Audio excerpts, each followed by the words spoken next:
menyatakan pujian ini di hadapan Tuhan, sebab Tuhan hadir dalam bait kudus-Nya. Tuhan dekat dengan setiap orang yang mencari Dia. Kami mau rasakan hadirat-Mu ya Tuhan.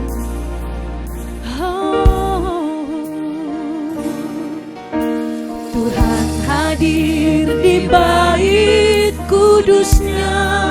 Katakan dengan segenap hatimu. Saat umat mencari wajah-Nya, mari berseru di hadapan Tuhan. berseru, berdoa, bersujud menyembah, dan menikmati kehadiran-Nya.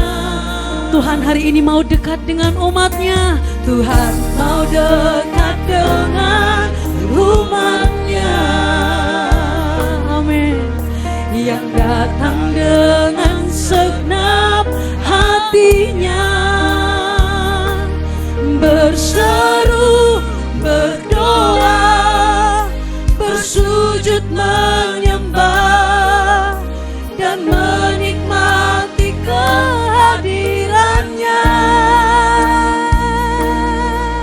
Hadirat-Mu Tuhan, hadirat-Mu memenuhiku, hadirat kudus-Mu penuhi bait-Mu. Dan ku tersungkur menyembah-Mu, yang ku nampak hanya kemuliaan hadirat-Mu.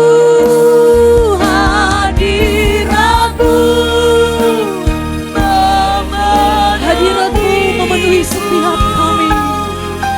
Hadirat kudus-Mu penuhi bait-Mu.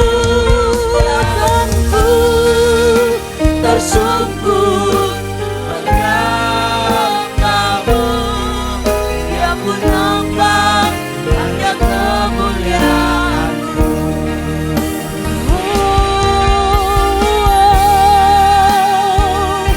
Kami bawa segenap pujian kami bagimu. Hadirat-Mu,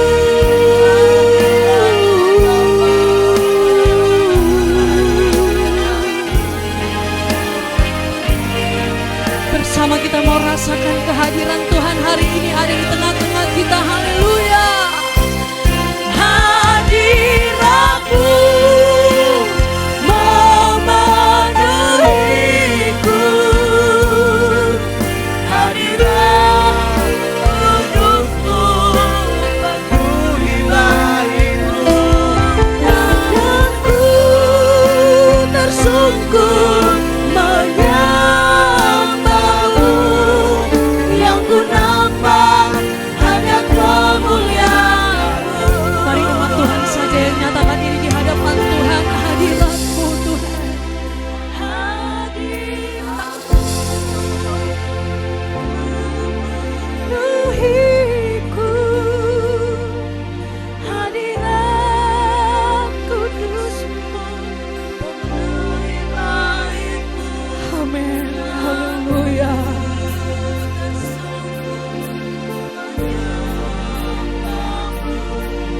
Yang ku nampak hanya kemuliaan hadirat-Mu. Hadirat-Mu memenuhiku, hadirat kudus-Mu penuhi bait-Mu. Dan ku tersungkur menyembah-Mu, yang ku nampak hanya kemuliaan. Yang ku nampak, Yang ku nampak hanya kemuliaan-Mu. yang ku nampak, Yang ku nampak hanya kemuliaan-Mu.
Anak-anakku, perhatikanlah perkataanku. Arahkanlah telingamu kepada ucapanku. Ayat 21. Janganlah semuanya itu menjauh dari matamu, simpanlah itu di lubuk hatimu. Ayat 22. Karena itulah yang menjadi kehidupan bagi mereka yang mendapatkannya dan kesembuhan bagi seluruh tubuh mereka. Jagalah hatimu dengan segala kewaspadaan, karena dari situlah terpancar kehidupan. Ada amin? Amin. Dari ayat 20 sampai ayat 23 kita berbicara. Ayat 20 apa Pak Bubu? Kita berbicara telinga. Ayat 21 firman Tuhan berbicara mata. Lalu ayat 23 berbicara hati. Jagalah hatimu dengan segala kewaspadaan, karena dari situlah terpancar kehidupan. Ini penting sekali. Kalau kita tidak bisa menjaga hati, maka yang terpancar itu bisa negatif, bisa positif.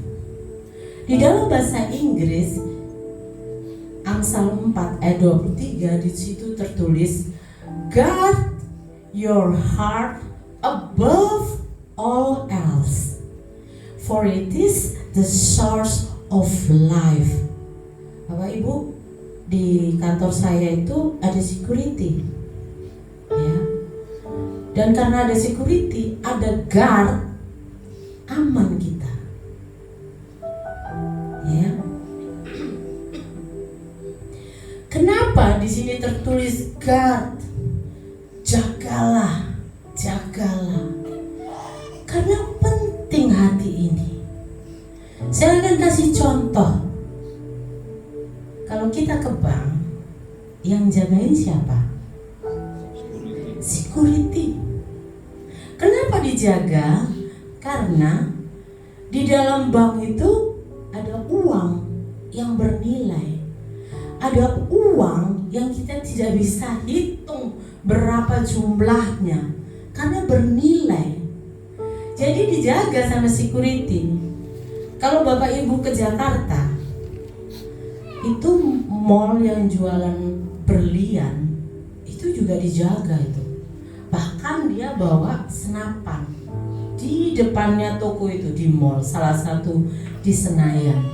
Kadang saya suka melihat gitu, bukan melihat tokonya, malah melihat security-nya, malah melihat guard-nya, security guard-nya. Kenapa? Ada nilainya, makanya dijaga.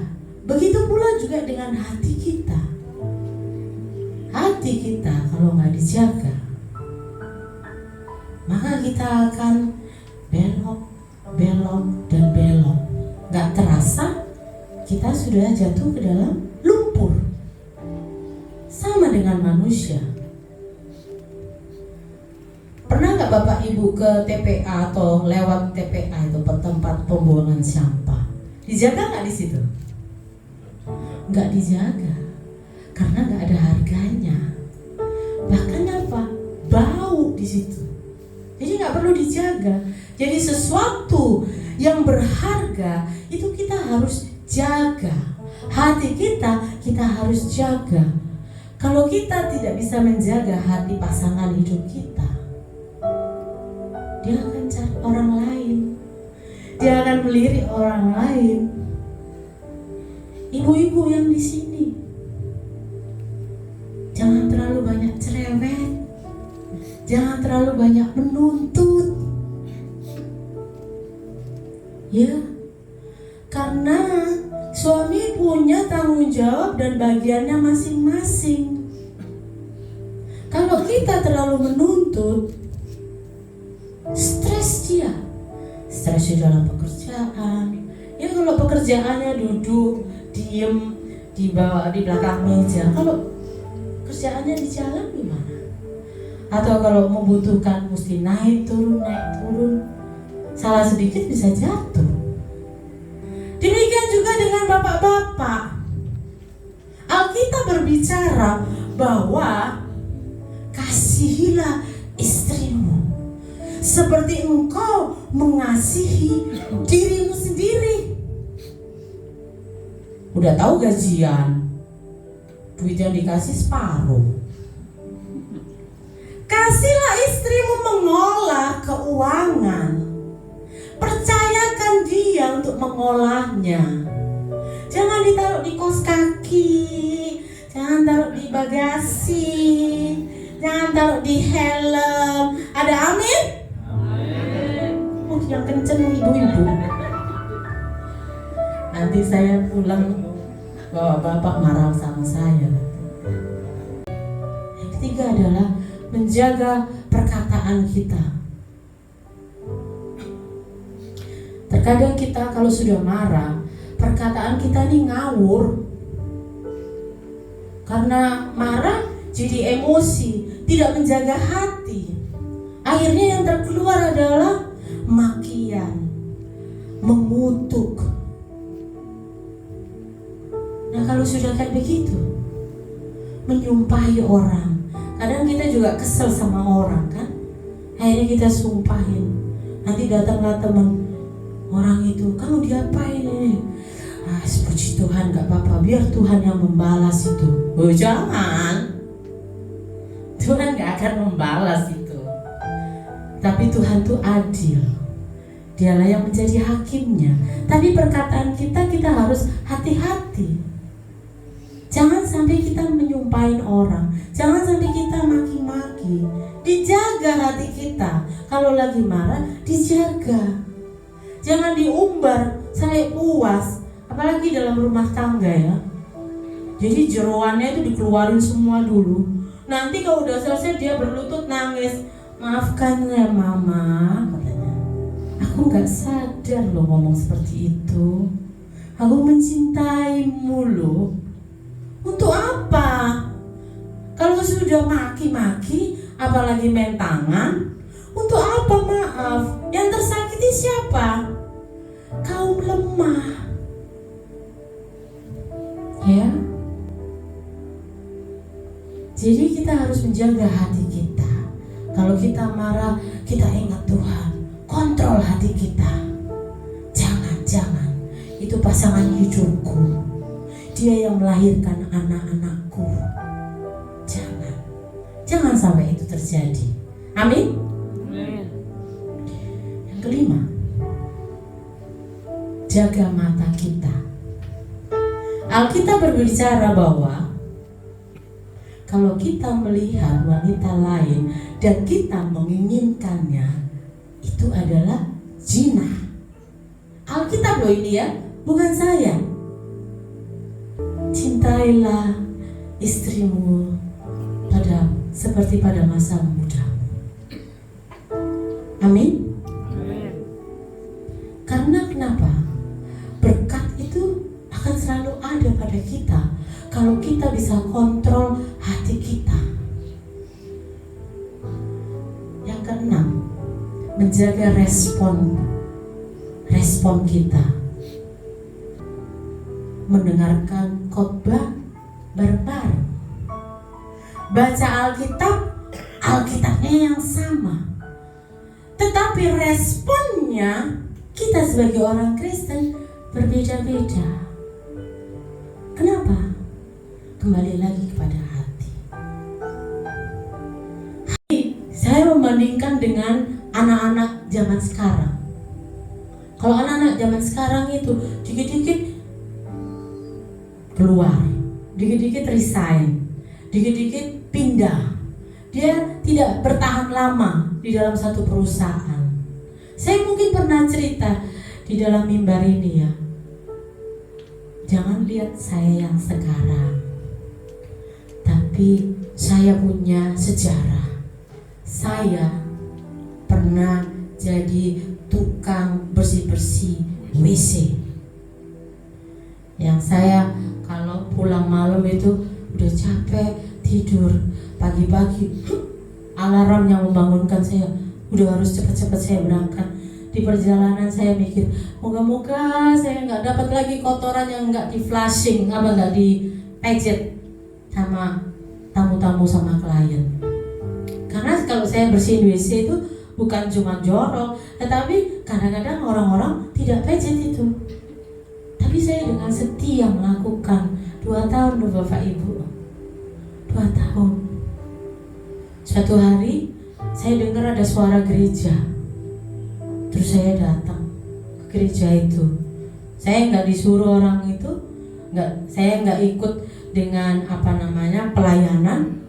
Saya karena naluri saya, ya saya bersihin WC aja selama ibadah itu. Suatu hari pendeta itu datang ke saya, kamu siapa? Saya jemaatmu. Loh, masa? Katanya. Iya, saya jemaatmu. Langsung dia bilang, kamu minggu depan singer ya? Katanya. Baik Bu, saya bilang. Nah itu, di WC loh pekerjaan saya di WC loh, di lingkungan toilet, di lingkungan yang nggak enak, posisi yang tidak enak. Tapi apa? Tuhan tidak menenggelamkan kita, Tuhan mengangkat kita. Dengan berjalannya hari, dengan berjalannya proses, saya tetap menjaga hati.